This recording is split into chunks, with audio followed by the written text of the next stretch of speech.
Central Command, they say on December 13th, which is today, 2 U.S. service members and 1 U.S. civilian were killed and 3 service members were injured as a result of an ambush by a lone ISIS gunman in Syria. The gunman was engaged and killed.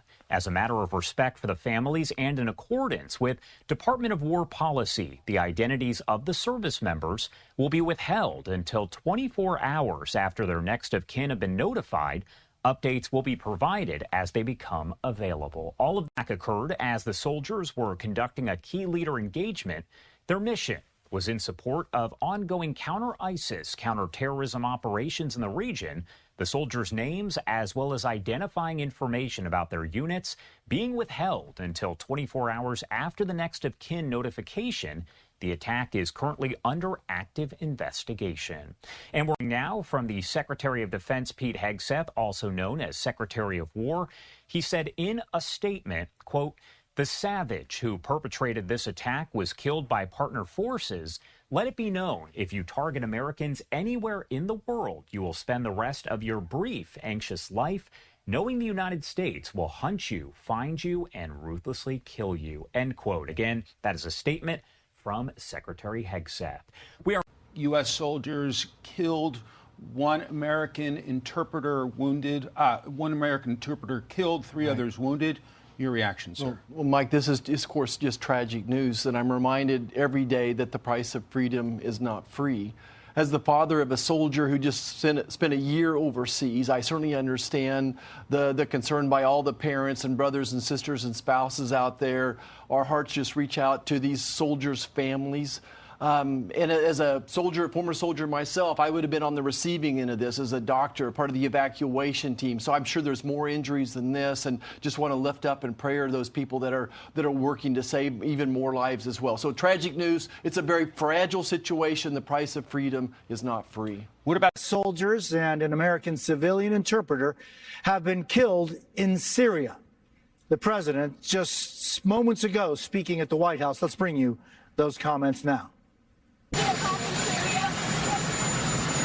we mourn the loss of 3 great patriots in Syria.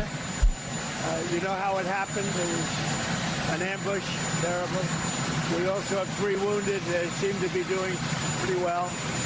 But we mourn the loss. These are 3 great people. And it's just a terrible thing. Syria, by the way, was fighting along with us. The new president of Syria is, as they told me, and I'm not surprised, he's devastated by what happened. This was an ISIS attack on us and Syria.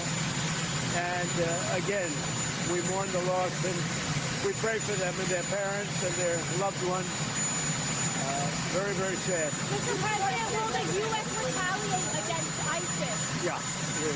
And will U.S. forces attack again? You're going to be seeing. And should the U.S. still be in? We will retaliate. Thank you very much. President himself was in Iraq fighting against the United States, was captured and spent 6 years in prison by the United States in Iraq before being released and going back into Syria and eventually coming to power there with the support of the Turkish army. Okay, so just keep in mind, the Kurds are our friends. The Turks are not, even though they pretend to be. Ahmed al-Sharaa, not our friend, although he pretends to be. And the United States would desperately like him to be our friend. And so they have been working together with al-Sharaa and his forces to try to clamp down on the remnants of ISIS that are in Syria. Right now, they estimate that there are probably about 2,000 to 3,000 ISIS fighters left in this area of Syria. So if you look here, just this box that goes, if you go straight down to the Iraqi border here, and you go along the Iraqi border to the Euphrates, and you go up the Euphrates to this road and back over, just inside this box is probably the heaviest concentration of ISIS fighters. Now, there's nothing out there. Actually, if we go to the satellite view, you can see it's just wide open desert. out here. This is just desert. Ugly, ugly, ugly.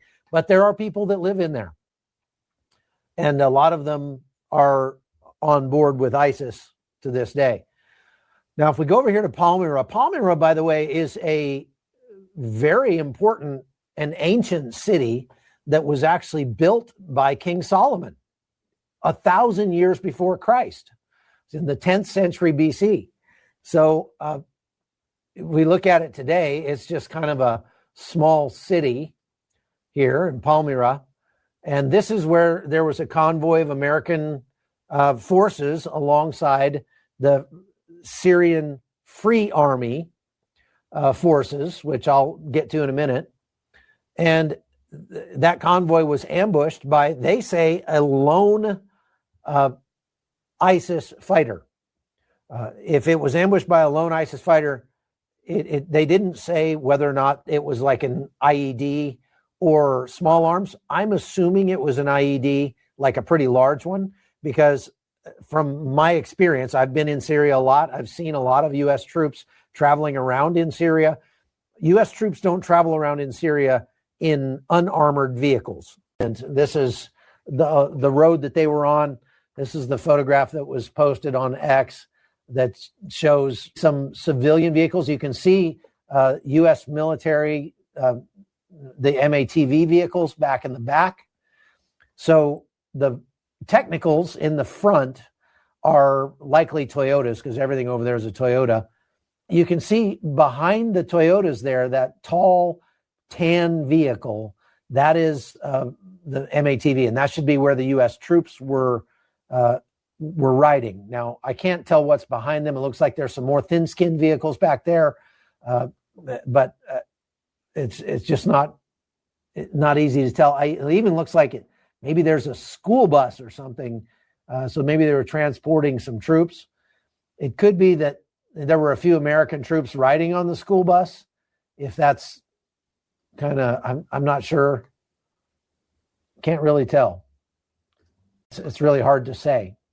But bottom line is, if there were U.S. troops riding in any of those thin-skinned vehicles, then they could have been killed with small arms.